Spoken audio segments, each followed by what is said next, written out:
اللهم صل على محمد وعلى آل محمد كما صليت على إبراهيم وعلى آل إبراهيم إنك حميد مجيد. اللهم بارك على محمد وعلى آل محمد كما باركت على إبراهيم وعلى آل إبراهيم إنك حميد مجيد. أعوذ بالله السميع العليم من الشيطان الرجيم. بسم الله الرحمن الرحيم. يا أيها الذين آمنوا اجتنبوا كثيرا من الظن إن بعض الظن إثم ولا تجسسوا ولا يغتب بعضكم بعضا أيحب أحدكم أن يأكل لحم أخيه ميتا فكرهتموه واتقوا الله إن الله تواب رحيم. حمد و ثنا اور تعریف اللہ وحدہ لا شریک کی ذات بابرکات کے لیے. درود و سلام سید الانبیاء امام الانبیاء امام ہدا جناب محمد رسول اللہ صلی اللہ علیہ وسلم کی ذات گرامی پر. سامعین دی وقار اور لائق احترام باعزت بپردہ اسلامی بہنوں، آج کا ہمارا عنوان معاشرتی برائیوں میں سے ایک بہت بڑی برائی جس نے ہمارے معاشرے کی بنیادیں ہلا کے رکھ دی ہیں، اور وہ بیماری بڑھتی جا رہی ہے، پھیلتی جا رہی ہے، اور جس شخص کو وہ بیماری لگ جاتی ہے وہ اور کئی گناہوں کے اندر بھی مبتلا ہو جاتا ہے. حضرات گرامی، وہ بیماری ہے بدگمانی، کسی کے بارے میں غلط گمان کرنا، برا سوچنا. اللہ رب العالمین نے اپنے قرآن مجید فرقان حمید کے اندر اس سے بچنے کی ترغیب دی ہے. فرمایا یا ایہا الذین آمنوا اجتنبوا کثیرا من الظن، اے ایمان والو بہت زیادہ گمان کرنے سے بچے رہو. ان بعض الظن اسم، کیونکہ بہت سارے گمان گناہ ہوتے ہیں. بہت سارے خیالات کسی کے بارے میں سوچنا اور اس خیال پر اعتماد کر لینا یہ گناہ کا باعث ہے. کیونکہ عین ممکن ہے کہ وہ غلطی، وہ خطا اس بندے کے اندر نہ ہو، اور آپ نے اس کے بارے میں وہ ذہن بنا لیا، آپ نے اس کے بارے میں وہ سوچ لیا جو اس کے اندر نہیں تھا. حضرات گرامی قدر، بدگمانی کیوں پیدا ہوتی ہے؟ پہلا ہے ادھورا علم، جہالت کی وجہ سے، اس کے حالات سے مکمل ناواقفیت کی وجہ سے. ہم نے کسی شخص کے بارے میں کسی ایک بندے کا خیال سنا کہ میرے خیال میں وہ بندہ اس طرح کا ہے، اور ہم نے اس کے بارے میں ویسا ہی سوچنا شروع کر دیا. ایک بندے نے ہمارے سامنے اپنی مظلومیت کی داستان سنا دی کہ فلاں بندے نے میرے ساتھ یہ کیا تھا، ہم نے یک طرفہ بات کو سنتے ہوئے اس کے بارے میں وہی تصور اپنے ذہن میں بٹھا لیا اور اسی کے لحاظ سے اسے جو ہے وہ ٹریٹ کرنا شروع کر دیا، اسی کے حساب سے اس کے ساتھ معاملات کرنے شروع کر دیے۔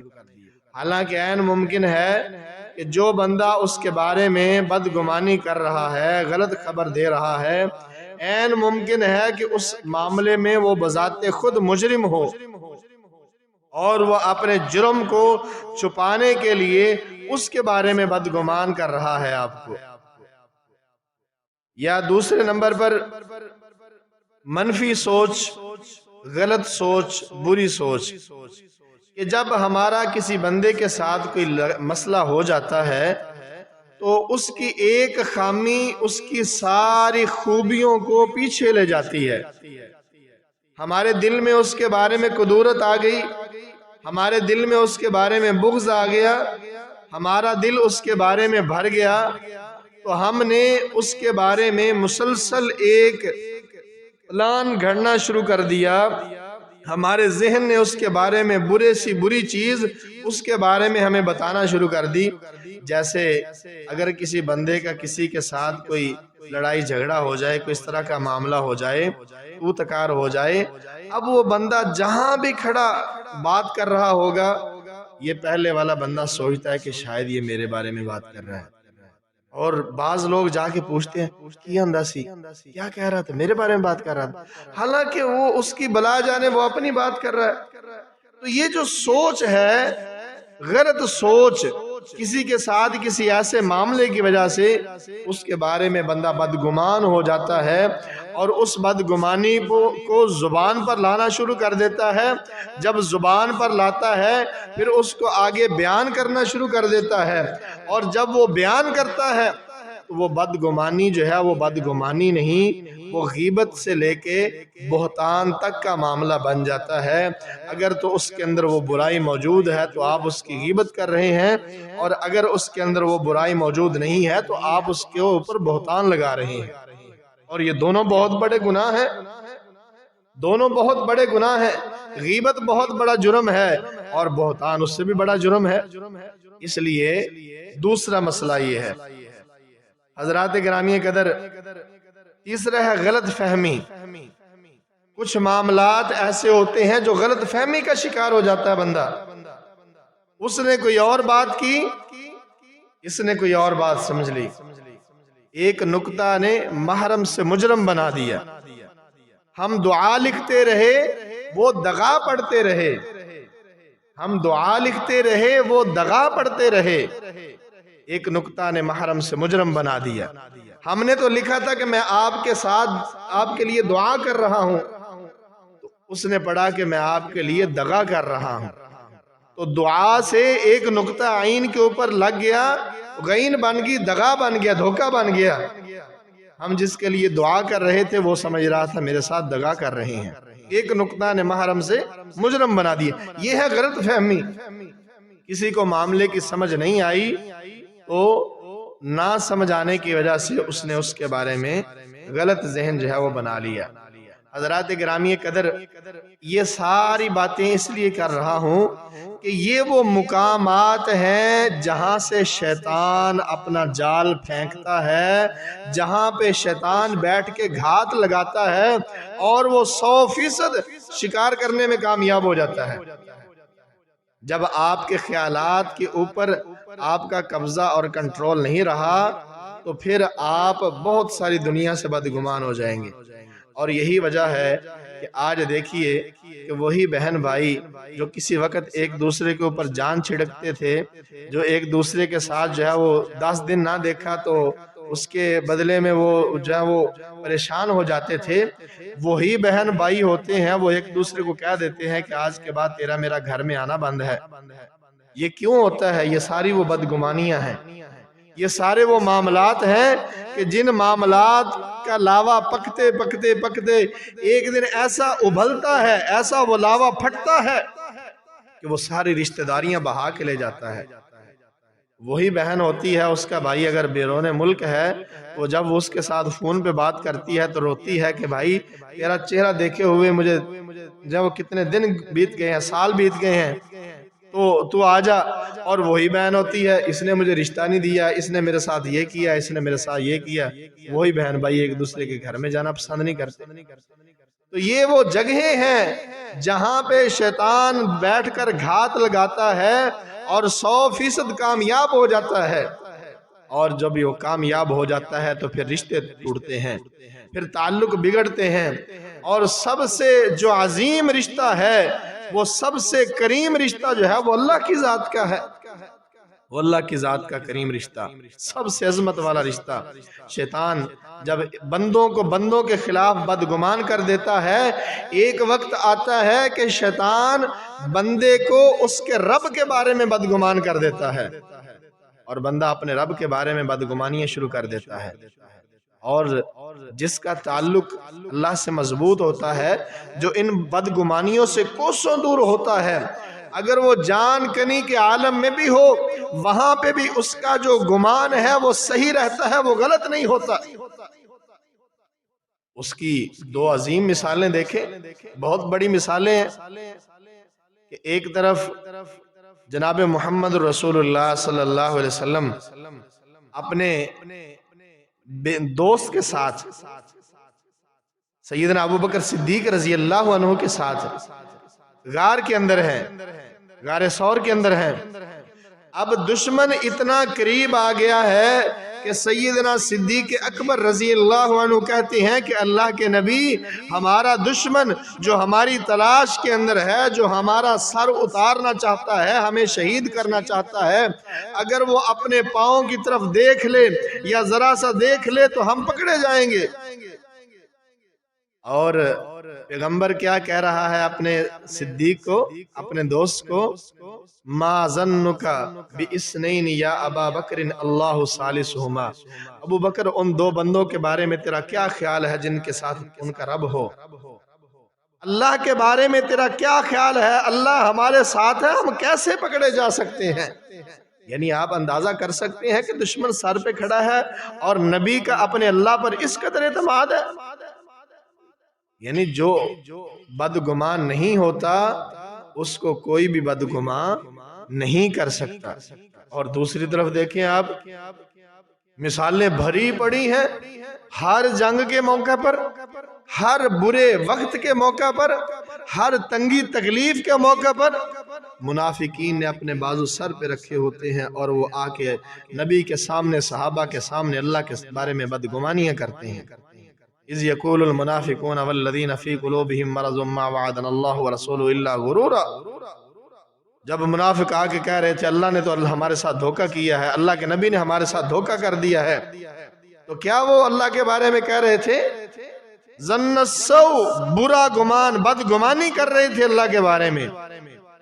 تو حضرات، اس لیے یہ موضوع چنا گیا ہے کہ ہمیں اپنے خیالات کے اندر بہتری لانی ہوگی، اور بہتری اسی وقت آ سکتی ہے جب ہم اپنے آپ کو اس کے لیے تیار کریں گے، جب ہمیں پتہ ہوگا کہ ہمارا دشمن کہاں سے گھات لگاتا ہے ہمیں۔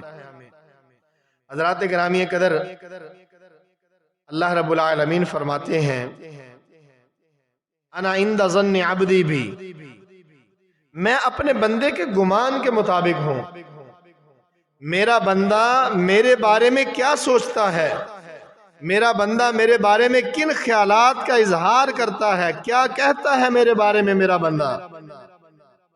فرمایا ان ظن بی خیرا فلہ، اگر بندہ میرے بارے میں اچھا سوچتا ہے تو اس کے ساتھ ویسا ہی ہوتا ہے، اور اگر بندہ وَإِنْ ظَنَّ شَرًّا فَلَهُ، اگر وہ میرے بارے میں برا سوچتا ہے تو اس کے ساتھ ویسا ہی معاملہ ہوتا ہے، اس کے ساتھ ویسا ہی معاملہ ہوتا ہے۔ حضرات یہ وہ گمان ہے، ان ظن، جب بات ہوگی اللہ کے بارے میں تو اس گمان کا معنی یقین ہوگا، کہ اگر بندہ اللہ کے بارے میں اچھا یقین رکھتا ہے تو اللہ اس کے بارے میں ویسا ہی کرتا ہے، اگر وہ برا یقین رکھتا ہے اللہ کے بارے میں اس کے معاملات ویسے ہونا شروع ہو جاتے ہیں۔ اب یہاں پہ ذرا ٹھہریے، کتنے میرے بھائی ایسے ہیں، میری بہنیں ایسی ہیں جو اذکار لے لیتے ہیں، قاری صاحب کوئی ذکر بتائیں، کوئی ورد بتائیں، ہم پڑھیں تو وہ معاملہ میرا حل ہو جائے۔ جب ان کو ذکر بتایا جاتا ہے، یہ ذکر تے اسی بڑی باری کر ویکھے دا کوئی اثر نہیں ہے گا۔ نبی کہہ رہا ہے ذکر کے اندر اثر ہے۔ مثال کے طور پر لا الہ الا اللہ بہت بڑا ذکر ہے، سب ذکروں سے افضل ذکر ہے لا الہ الا اللہ۔ اب جس کا یقین ہے اس کے بارے میں، نبی کریم صلی اللہ علیہ وسلم کیا فرماتے ہیں کہ یہ 99 بیماریوں کا علاج ہے۔ لا الہ الا اللہ یہ 99 بیماریوں کا علاج ہے۔ تو اگر جس کا یقین ہے اللہ کے بارے میں، وہ پڑھے گا اور اللہ اس کو شفا دے گا، کیونکہ نبی کا فرمان ہے۔ اور جس کا اللہ کے بارے میں یقین نہیں ہے، وہ کہتے ہیں میں تو کنی واری پڑھ کے ویکھیا، مینوں تو کوئی فائدہ نہیں ہوندا، پتہ نہیں تسی کہندے ہوئے گا۔ حضرات یہ وہ یقین کی بات ہے کہ آپ اپنے اللہ کے بارے میں کیسا ذہن رکھتے ہیں، کیا سمجھتے ہیں اپنے رب کے بارے میں۔ اسی طرح بہت سارے دیگر اذکار ہیں، وہی ذکر نبی اپنے صحابہ کو بتاتا ہے، صحابہ یقین کامل سے پڑھتے ہیں تو ان کو کچھ بھی نہیں ہوتا، اور وہی ذکر میں اور آپ کرتے ہیں، ہم سال ہا سال تک کرتے رہتے ہیں، ہمیں 1% بھی فرق نہیں پڑتا۔ کیوں؟ یقین کی بات ہے بھائیو، گمان کی بات ہے کہ آپ اپنے رب کے بارے میں کیا سوچتے ہیں۔ میں اور آپ کتنی مرتبہ ایسی مشکل کے اندر پھنسے ہیں کہ جان کے لالے پڑ گئے ہیں، اور ایک وہ بندہ بھی مشکل کے اندر پھنسا ہے۔ حدیث کے اندر آتا ہے، وہ بندہ کہتا ہے میں تاجر تھا، تجارت کے لیے لمبے لمبے سفر کرتا تھا، ایک تجارتی منڈی میں گیا، وہاں پہ میں نے سامان خریدا، ایک گڈے والے کے ساتھ، تانگے والے کے ساتھ میں نے معاملہ طے کیا، لے کے چل پڑا، رستے میں کہنے لگا کہ یہ شارٹ کٹ ہے میں جانتا ہوں، مجھے لے کے اس شارٹ کٹ پہ چل نکلا، آگے گیا رستہ بند تھا، تلوار نکالی، کہنے لگا مرنے کے لیے تیار ہو جاؤ۔ میں نے کہا تو میرا سامان لے لے اور مجھے چھوڑ دے، کہنے لگا تجھے چھوڑ دیا تو تو جا کے لوگوں کو بتائے گا اور میرا یہ کاروبار بند ہو جائے گا۔ کہنے لگا کہ میں نے اس کو کہا کہ مجھے صرف 2 رکعت نماز ادا کر لینے دے۔ 2 رکعت نماز شروع کی اور زبان پہ کچھ بھی نہیں آ رہا، پتا ہے کہ جب یہ 2 رکعتیں ختم ہوں گی میری موت آ چکی ہے، میری گردن اتر جائے گی، مر جاؤں گا، یہ قتل کر دے گا مجھے۔ لیکن اچانک اسی لمحے اس ذات کا خیال آیا، ایک آیت زبان پہ چل نکلی، امن یجیب المضطر اذا دعاہ ویکشف السوء۔ اللہ کون ہے؟ کون ہے وہ ذات جو مشکل میں پھنسے ہوئے، مصیبت زدہ، بیمار، پریشان، جس کی جان کو خطرہ ہے، اس کی مشکل کشائی کرے، حاجت روائی کرے؟ کون ہے؟ تیرے سوا مجھے تو کوئی نظر نہیں آتا۔ اللہ اکبر، تیرے سوا مجھے تو کوئی بھی نظر نہیں آتا۔ تو فرماتے ہیں کہ جب میں نے سلام پھیرا، اس بندے کا سر جو ہے وہ اترا ہوا تھا، اور ایک سفید لباس کے اندر ملبوس شخص جو ہے وہ گھوڑے کے اوپر بیٹھا ہوا تھا۔ میں نے کہا اللہ کے بندے، میری جان بچانے والے، ذرا بتا تو صحیح تو تھا کون، تو ہے کون؟ اس نے کہا میں 3 آسمان کا فرشتہ ہوں، جب تو نے پکارا تھا میرے رب نے مجھے کہا کہ جاؤ، میرا بندہ زمین پہ مجھے پکار رہا ہے، جاؤ اس کی مدد کر کے آ۔ حضرات یقین کی بات ہے، میرا اور آپ کا اپنے رب کے بارے میں کیا یقین ہے؟ اس کی تو جان جو ہے وہ پھنسی ہوئی ہے، اور اس جان کنی کے عالم میں، اس مصیبت کے عالم میں اس نے ایسی ہاں ماری کہ وہ اللہ کے عرش پر پہنچی، اور اللہ کا فرشتہ آ کے اس کافر کو، اس ظالم کو قتل کر کے چلا گیا۔ اور میں اور تو کہتے ہیں یہ تو میں بڑی بڑی پڑھ چھڑیا، پتہ نہیں پڑھ کے کنیاں تسبیحاں میں کسا چھڑیاں نے، مینوں اے دے نال فرق نہیں پیندا، کو ہور ذکر دے دیو۔ تیرا اللہ کے بارے میں پتہ نہیں کیا یقین ہے، تو کیا سوچتا ہے؟ انا عند ظن عبدی بی، میں اپنے بندے کے گمان کے مطابق ہوں، میں اپنے بندے کے یقین کے مطابق ہوں کہ تیرا اللہ کے بارے میں کیا یقین ہے۔ حضرات شیطان جو ہے وہ بہت اللہ کے بارے میں بدگمان کرتا ہے، نبی کے بارے میں بدگمان کرتا ہے، اللہ اکبر کبیرہ، نبی کے بارے میں لوگ بدگمان، آج کتنے لوگ ہیں جو نبی سے بدگمان ہیں، آج کتنے لوگ ہیں جو نبی کے لائے ہوئے دین سے بدگمان ہیں، آج کتنے لوگ ہیں جو قرآن سے بدگمان ہیں۔ یعنی یہ شیطان کے وہ حملے ہیں، یہ وہ شکار ہیں، جب وہ ایک جگہ پہ پکڑ لیتا ہے پھر وہ بڑا لمبا کھیل کھیلتا ہے، حضرات گرامی قدر، آئیے اگلی بات پہ چلتے ہیں کہ جب بندہ بدگمان ہونا شروع ہوتا ہے تو پھر وہ گناہ کے اندر جو ہے وہ ملوث ہو جاتا ہے۔ لوگوں کے بارے میں بدگمانی جو ہے وہ دو طرح کی ہوتی ہے، لوگوں کے بارے میں جب بندہ گمان کرتا ہے وہ دو طرح سے ہوتا ہے۔ نمبر ایک، آپ نے ایک بندے کو مکمل طور پر دیکھا بھالا، آپ حضر و سفر میں اس کے ساتھ رہے، لین دین کے معاملات اس سے کیے، لیکن آپ اس کے ساتھ صحیح طور پر وہ آپ کے ساتھ نہ چلا، اس نے بددیانتی کی، تو جب آپ کے ساتھ اس نے بددیانتی کی پھر آپ جو ہے وہ کہہ سکتے ہیں، جب ایک بندہ آپ سے مشورہ لینے کے لیے آیا ہے کہ تو نے فلاں بندے کے ساتھ معاملہ کیا تھا، اب میں اس کے ساتھ معاملہ کرنے جا رہا ہوں، مجھے بتاؤ وہ بندہ کیسا ہے، تو آپ کہیں گے میرا ذاتی تجربہ یہ ہے کہ اس بندے نے بددیانتی کی ہے، لہٰذا میں آپ کو مشورہ نہیں دوں گا کہ آپ اس کے ساتھ ایسا کریں۔ یہ ہے وہ جو آپ پورے تجربے کے ساتھ یہ بات کہہ رہے ہیں کہ میں نے اس کے ساتھ یہ معاملات کیے تھے اور یہ میرے ساتھ دھوکہ ہوا ہے۔ اور ایک ہے کہ آپ نے سنی سنائی، آپ نے کہیں سے سنی، آپ نے باقاعدہ پورے منظم نیٹ ورک کے ساتھ آپ نے آگے پھیلانی شروع کر دی، یہ بہت بڑا گناہ ہے۔ ہمازم مشائم بنمیم عتلم بعد ذالک زنیم، مکے کا ایک بدبخت تھا جس کی بد عادات کو اللہ نے اپنے قرآن کے اندر بیان کیا ہے۔ اس کی سب سے بد عادت کیا تھی؟ بنمیم، وہ چغلی کرتا تھا، بدخواہ تھا، اس کی بات اس کو اس طرح سے وہ بدگمانیاں پھیلاتا تھا۔ فرمایا ہماز مشائم بنمیم، یعنی اس قدر اس کو چغلی کی عادت تھی کہ وہ چلتا ہی چغلی کے ساتھ تھا، یعنی جیسے ہوتا نا ہم کہتے ہیں کم ہی ہو کوئی نہیں گا، وہ ہر وقت چل ہی چغلی، جیسے اس کا رزق یہ چغلیاں ہیں۔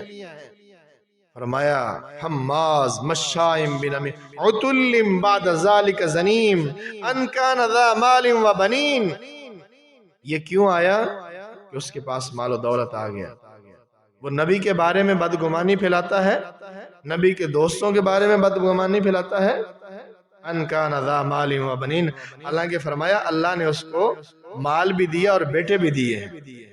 اذا تتلا علیہ آیاتنا قال اساطیر الاولین، جب اس پر آیات تلاوت کی جاتی ہیں تو کہتا ہے پہلی قصے کہانیاں ہیں، حقیقت نہیں ہے۔ تو حضرات یہ جو دوسری قسم ہے نا کہ آپ نے اس کو پرکھا نہیں، آپ کو پتا نہیں، آپ نے اس کو جانا نہیں، صرف آپ نے یہ کہہ دیا کہ میں نے سنا تھا۔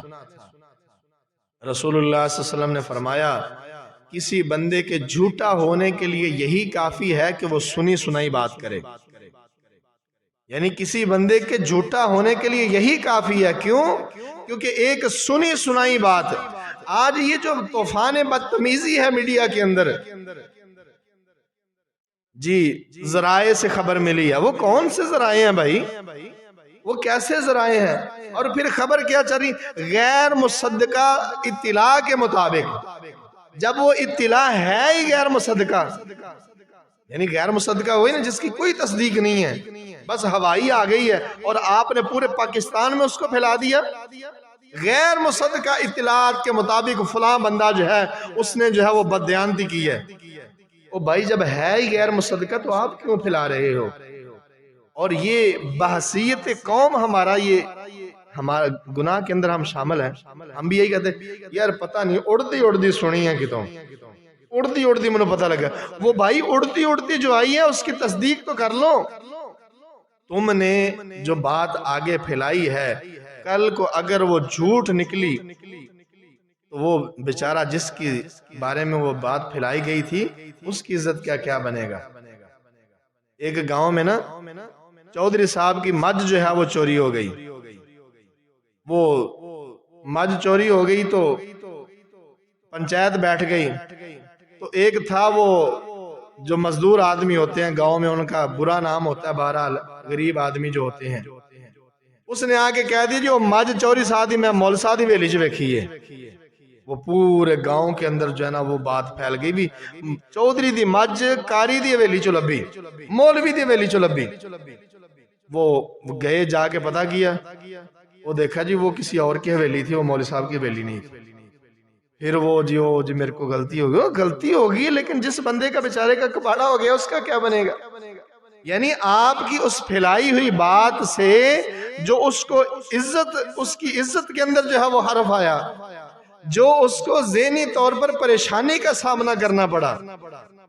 اسی وجہ سے دیکھیے کہ رسول اللہ صلی اللہ علیہ وسلم کی بیوی کے اوپر جب تہمت زنا لگی، سیدہ عائشہ صدیقہ رضی اللہ عنہا طاہرہ مستطہرہ، وہ 1 مہینہ سب سے زیادہ اذیت ناک تھا رسول اللہ صلی اللہ علیہ وسلم کے لیے۔ قریباً 1 مہینے تک مدینہ کے اندر جو ہے وہ عجیب سا سما تھا کہ نبی کی بیوی اور اس طرح کی حرکت۔ اللہ اکبر، جب 1 مہینے بعد وہ خلاصہ کھلا تو اللہ رب العالمین نے قرآن نازل کیا، باقاعدہ قرآن نازل کیا، اور جو ملوث تھے ان کو جو ہے وہ باقاعدہ طور پر سزا دی، اور جو اصل تھے رئیس المنافقین تھا، جو جھوٹ پھیلانے والا تھا، اللہ رب العالمین نے فرمایا کہ میرے پیغمبر آپ نے ان کو نہیں کہنا، ان کے لیے عذاب عظیم ہے، ان کو میں پوچھوں گا، ان کو میں پوچھوں گا قیامت کے دن، آپ ان کو کچھ نہ کہیں۔ جو مومن تھے اس کے جال کے اندر آئے اور انہوں نے انجانے میں یہ بات کہہ دی اور ان کو سزا ملی، درے لگے، کوڑے لگے۔ فرمایا جو منافقین ہیں، عبداللہ بن ابی ہے اور اس کے ساتھی منافق ہیں، ان کو نبی نے ہاتھ بھی نہیں لگایا۔ فرمایا عذاب عظیم، ان کے لیے دردناک عذاب ہے۔ اور مسلمانوں کو اللہ رب العالمین نے بڑے سخت انداز سے کہا کہ تم نے کیوں اس بات کو لے لیا؟ تمہارا ذہن کام نہیں کرتا تھا؟ تم نے سب سے پہلے یہ بات کیوں نہ کہی سبحانک ھذا بہتان عظیم، سبحانک ھذا بہتان، یہ تو بہت بڑا بہتان ہے۔ حضرات یہ صرف نبی کے گھرانے تک محدود بات نہیں ہے، میری اور آپ کی بہنوں کے بارے میں، میرے اور آپ کے گھرانوں کے بارے میں، میرے اور آپ کے بھائیوں کے بارے میں بھی یہ بات ہے کہ ہم کیوں کسی کے بارے میں جب وہ غلط خبر کو آگے پھیلا دیں، پہلے تصدیق کریں۔ یا ایھا الذین آمنوا ان جاءکم فاسق بنبأ فتبینوا ان تصیبوا قوما بجہالۃ فتصبحوا علی ما فعلتم نادمین۔ ایمان والو، اگر تمہارے پاس ایک ایسا بندہ خبر لے کے آیا ہے جو غیر مصدقہ ہے تو اس کو چینل پہ چڑھا نہیں دینا، اس کو محلے میں پھیلا نہیں دینا۔ فتبینوا، تصدیق کر لو اس کی کہ یہ بات صحیح بھی ہے یا ایسے جھوٹی ہے۔ فتصبحوا علی ما فعلتم نادمین، کہیں ایسا نہ ہو کہ کل کو جو لفظ تم نے بولا ہے ایک پوری قوم کو اس لفظ کا نقصان پہنچے، ان کی عزت کو دھچکا لگے اور تمہیں وہاں کھڑے ہو کے معذرت کرنی پڑے، تمہیں اپنے الفاظ پہ ندامت کا اظہار کرنا پڑے۔ اللہ اکبر، کتنی بڑی بات ہے۔ تو حضرات گرامی قدر، اللہ رب العالمین نے قرآن مجید کے اندر فرمایا ان بعض الظن اسم ایاکم والظن فان الظن اکذب الحدیث۔ وہ لوگوں بدگمانی سے بچو، کیوں؟ بدگمانی اکذب الحدیث، جھوٹوں میں سے سب سے بڑا جھوٹ بدگمانی ہے۔ فرمایا رسول اللہ صلی اللہ علیہ وسلم نے ان الظن لا یغنی من الحق شیئا۔ اللہ رب العالمین نے قرآن مجید کے اندر فرمایا کہ بے شک گمان حق کے مقابلے میں اس کا کوئی فائدہ نہیں ہوتا۔ اسی طرح اللہ رب العالمین نے منافقوں کا کردار قرآن کے اندر بیان فرمایا ہے۔ فرمایا وَطَائِفَةٌ قَدْ أَهَمَّتْهُمْ أَنفُسُهُمْ يَظُنُّونَ بِاللَّهِ غَيْرَ الْحَقِّ ظَنَّ الْجَاهِلِيَّةِ۔ فرمایا کہ منافق اپنی زبانوں سے اللہ کے بارے میں ناحق باتیں کہتے تھے، ظن الجاہلیہ، جاہلیت جیسے گمان کر رہے تھے اللہ کے بارے میں، اور کیا کہہ رہے تھے؟ یقولون حل لنا من الامر من شیء قل ان الامر کلہ للہ، وہ کہہ رہے تھے ہمارے ہاتھ میں بھی کچھ ہے، یہ سارا اسی کو دیا ہوا ہے۔ پھر اسی طرح جب بندہ بدگمان ہوتا ہے تو وہ شہوات نفس کا شکار ہو جاتا ہے، اس کا نفس اس پر غالب آ جاتا ہے۔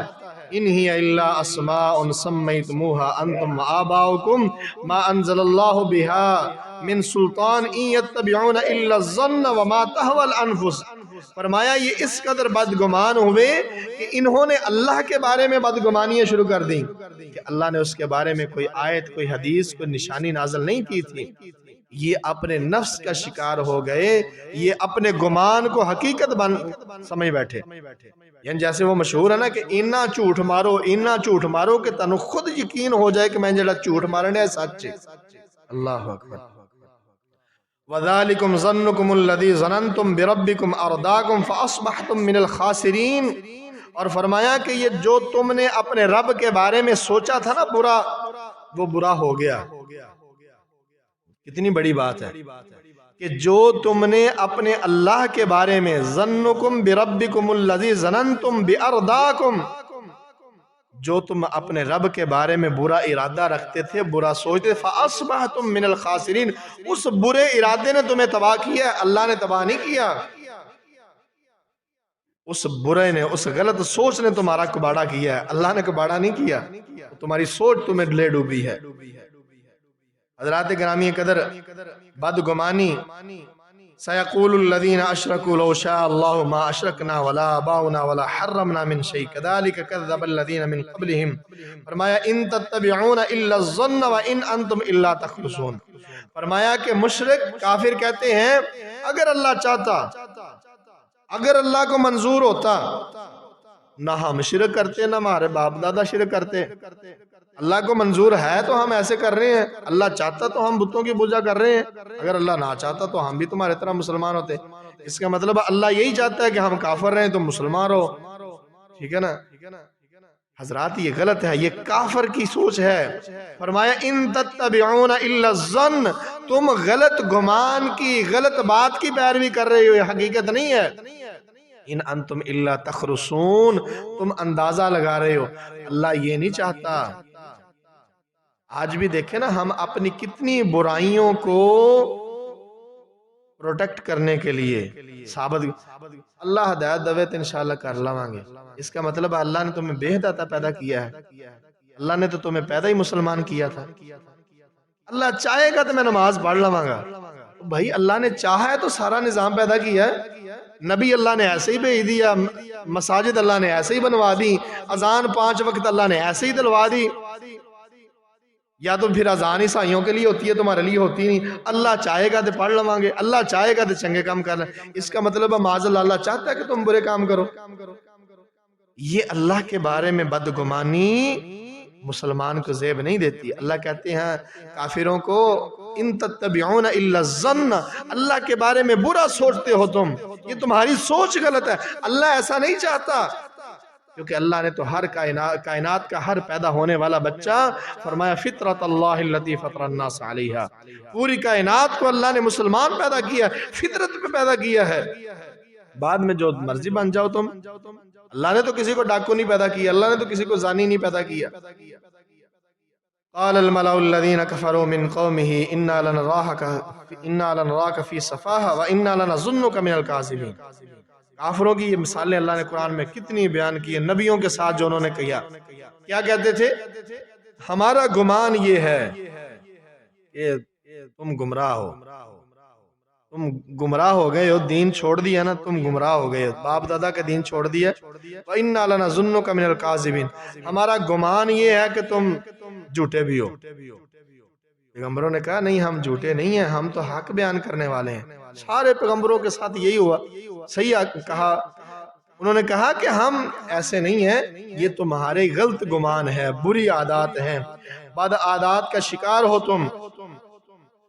اسباب السماوات فاطلع الہ الہ موسیٰ وانی لأظنہ کاذبا، حضرات فرعون نے بھی موسیٰ علیہ السلام کو یہی کہا کہنے لگا کہ او میرے وزیر، بہت بڑا مینار بنا، اس مینار پہ کھڑے ہو کے، اس محل پہ کھڑے ہو کے میں آسمان کی طرف دیکھوں گا، شاید وہاں سے مجھے موسیٰ کا رب نظر آ جائے۔ وَإِنِّي لَأَظُنُّهُ كَاذِبًا، لیکن مجھے لگتا ہے کہ یہ جھوٹ بولتا ہے، آسمان میں رب کوئی نہیں ہے، میں ہی رب ہوں تمہارا، انا ربکم الاعلیٰ، میں ہی تمہارا سب سے بڑا رب ہوں۔ یعنی یہ سوچ کافر، کوئی بھی کافر ہو، یہ سب کافروں کی یہی سوچ ہے۔ وَإِنِّي لَأَظُنُّهُ، میرا گمان ہے، میرا ذہن ہے، میرا خیال ہے۔ حضرات اسی گمان، اسی ذہن، اسی خیال کے ساتھ ہم کتنی حدود کو پار کر جاتے ہیں۔ وہ بات میں نے شروع میں کی نا کہ وہی رشتے، جب اللہ سے بدگمان ہو گیا بندہ تو پھر کوئی اور رشتہ، اللہ سے زیادہ مقدس کوئی رشتہ رہ گیا؟ نبی سے زیادہ کوئی مقدس رشتہ ہو سکتا ہے؟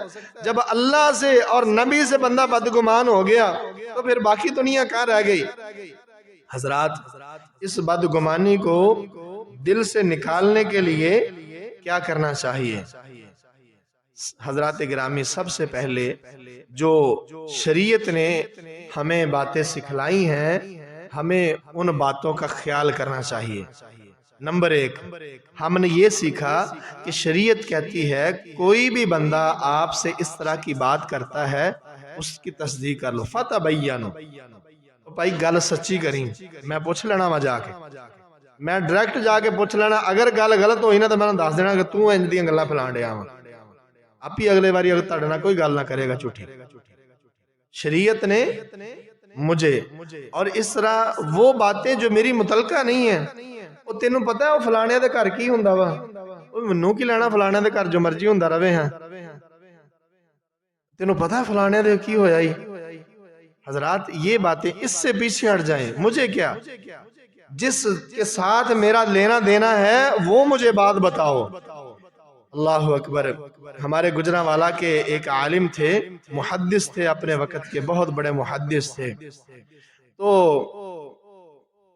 ان کے پاس لوگ آ کے بیٹھتے تھے، وہ کہتے جی بولو، کچھ بول دے نہیں، تسی گل ہی نہیں کرتے، دس دے نہیں، کوئی گل کرو۔ آندے مولوی صاحب تہاڈے سامنے بولیے کہ تسی گل ہی کوئی نہیں کرن دیندے، گل کی کرنی ہے؟ اسی جیڑی کسے دے بارے گل کرنی تسی کہنا کسے دی گل نہیں کرنی، اسی کسے دی چگلی کہنی تسی کہنا چگلی نہیں کرنی، اسی کسے دا بختوئی کرنی تسی کہنا ہے بھی نہیں کرنی، تو ہور سانو گل آندی کی ہے؟ پھر یہو ہی ہوندیاں گلاں، تسی تو سانو بولن نہیں دیندے تے اسی کیوں بولیے؟ پھر تسی بولی جاندے ہو، اسی سنی جانے ہیں۔ حضرات یہ ہمارا معاشرتی رویہ ہے کہ ہماری مجلس میں اور کوئی بات ہی نہیں ہے۔ بھائی بہت باتیں ہیں زندگی کے اندر کرنے کے لیے، بہت باتیں ہیں، لیکن شیطان نے شکار کر لیا ہے۔ ہماری مجلس اس وقت تک گرم ہی نہیں ہوتی جب تک ہم جو ہے وہ دوسروں کے بارے میں اس طرح کی باتیں نہ کر لیں۔ ہمیں، میرے سمیت، ہمیں اس بات پہ سوچنا ہوگا، اس سے پیچھے ہٹنا ہوگا۔ ان جاءکم فاسق بنبأ فتبینوا، اگر کوئی خبر لے کے آیا ہے اس کی پہلے تصدیق کرنی ہے، یہ تصدیق، اور تصدیق بھی اس خبر کی جو آپ سے متعلقہ ہے، جو آپ سے متعلقہ ہے۔ میں نے پڑھا ہے کہ امام شافعی تھے غالباً رحمت اللہ علیہ، یا کوئی اور امام تھے، ان سے آگے کسی نے کہا جی فلانا بندہ تانوں گالاں کڈدا سی، انہوں نے کہا بھی اللہ دے بندیا، انہیں تو صرف گال کڈی سی، تو گال چک کے لے آ کے میرے اوتے سٹی ہے۔ اس نے گالی نکالی، مجھے تو نہیں پتا تھا، میرے غیر موجودگی میں گالی نکالی ہوگی، نکالتا رہے، اس نے اپنے اللہ سے اس کا اجر پانا ہے، ٹھیک ہے نا۔ اس نے گالی نکالی، کہا کہ مجھ تک نہیں پہنچی تھی، تو وہ بندہ ہے جس نے وہاں سے گالی اٹھا کے میرے منہ پہ لا کے ماری، اور مجھے پتا چلا کہ تو اس کے بارے میں۔ اللہ اکبر کبیرہ۔ اور اسی طرح ایک امام تھے، محدث تھے بہت بڑے، ان کے بارے میں نا کسی نے جا کے گورنر کو شکایت لگا دی کہ اے جڑا بندہ نا تاڑے بارے گلاں کردا ہے، کوئی مسئلہ اس طرح کی، تو یعنی حاسد ہوتے ہیں گئی، تو اس گورنر نے بلا لیا، امام صاحب سنیا تسی ساڈی حکومت دے بارے گلاں کردے ہو۔ انہوں نے کہا جی تانوں کتھوں پتہ لگا؟ انہوں نے کہا جی منوں کسے بندے نے دسیا ہے۔ انہوں نے کہا جی اے دسو چگل خور بندہ سچا ہو سکدا وا؟ گورنر دے ذہن چ گل آ گئی بھی ہاں۔ انہوں نے کہا امام صاحب تسی جاؤ، ٹھیک ہو گیا۔ انہوں نے بات ہی، انہوں نے کہا بھی اینا دسو غیبت کرنے والا سچا ہو سکتا ہے؟ گورنر دے گل ذہن چاہ گیا کہ ہاں واقعی گل صحیح ہے، ٹھیک ہے امام صاحب تجھ جاؤ۔ حضرات تو پہلا سٹیپ یہ ہے کہ ہم نے ہر اس بات سے جو ہمارے متعلقہ نہیں ہے ہم نے اس سے پیچھے ہٹ جانا ہے۔ پیچھے ہٹ جائیں گے تو اس میں انشاءاللہ ہماری اور دوسروں کی عزت محفوظ ہے۔ اور دوسرے نمبر پر اگر کوئی بندہ ایسی بدگمانی کا شکار ہے جس کے بارے میں آپ کو تصدیق ہے، آپ نے اس کی بدگمانی دور کرنی ہے۔ اس کی مثال ایک بندہ رسول اللہ صلی اللہ علیہ وسلم کے پاس آیا، عرابی، پینڈو، دیہاتی، اونٹ چرانے والا۔ اللہ دے نبی جی میرے گھر منڈا پیدا ہویا تے کالا کلوٹا ہے، مینوں شک ہے اپنی بیوی تے کوئی مسئلہ خراب ہے۔ اللہ کے نبی فرماتے ہیں کیا کام کرتے ہو؟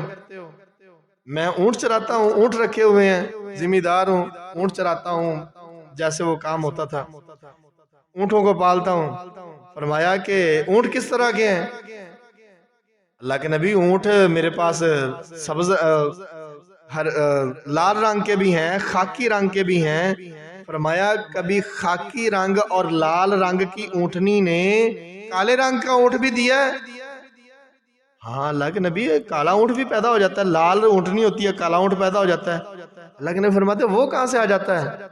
اللہ کے نبی ہو سکتا ہوتا کوئی نانا، کوئی بابا، کوئی جڑا دادا او کالا ہوئے تے او دی راگ انہوں کھچ کے لے آئی ہوئے، وہ جراثیم جڑا ادھر چاہ گیا دے بھی کالا ہو گیا۔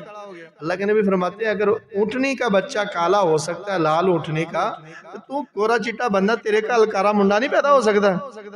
اس کے بات سمجھ میں کہتا اللہ کے نبی آپ نے میرا ذہن کلیئر کر دیا۔ وہ خوشی خوشی واپس چلا گیا۔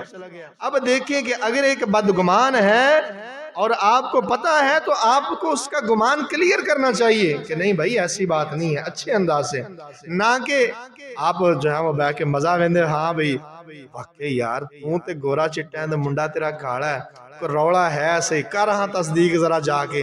چوتھے دن انہوں بازار چکھلا سنا بھئی کالا منڈا پیدا ہویا سی پھر کی بنی کی دسیا تو ادھر ٹیسٹ کرا ذرا جا کے کی تیرے نال ٹیسٹ۔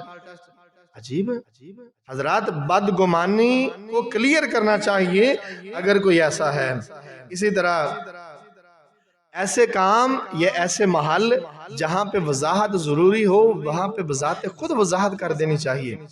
نبی کریم صلی اللہ علیہ وسلم رمضان المبارک کے اندر اعتکاف بیٹھے ہوئے ہیں اور آپ کی 2 بیویاں آپ سے ملنے کے لیے مسجد میں آئی ہیں، تو نبی کریم صلی اللہ علیہ وسلم کے ساتھ بیٹھے ہوئے باتیں کرتے ہوئے رات کا کافی حصہ گزر گیا، اندھیرا ہو گیا۔ اللہ کے نبی صلی اللہ علیہ وسلم نے فرمایا کہ چلو میں تمہیں گھر چھوڑ آتا ہوں، تفصیل بعد میں کہ بندہ جا سکتا ہے کیسے کیسے۔ اللہ کے نبی چھوڑنے کے لیے گھر چلے گئے۔ رستے میں ایک چوک میں 2 صحابی کھڑے باتیں کر رہے تھے، نبی کریم صلی اللہ علیہ وسلم ان کے پاس سے گزرے، اللہ کے نبی فرماتے ہو فلاں فلاں بات سنو، میں محمد ہوں اور یہ میری بیویاں ہیں صلی اللہ علیہ وسلم۔ انہوں نے کہا اللہ کے نبی اسی تاڑے بارے بدگمانی کریں گے؟ فرمایا ان الشیطان یجری کمجری الدم، شیطان انسان کے بدن میں ایسے دوڑتا ہے جیسے خون دوڑتا ہے۔ شیطان تمہیں بدگمان کے اس ٹائم اللہ دا نبی کتھے رات نو جنہاں 2 عورتوں کے ساتھ جو ہے وہ پھر رہا تھا، شیطان ہے بدگمان کر دے یہ میری بیویاں اور میں محمد ہوں، یہ صفیہ ہے، یہ فلاں ہے۔ تو حضرات اگر کوئی ایسا موقع ہو تو وضاحت کر دیں، اس میں کون سی حرج والی بات ہے؟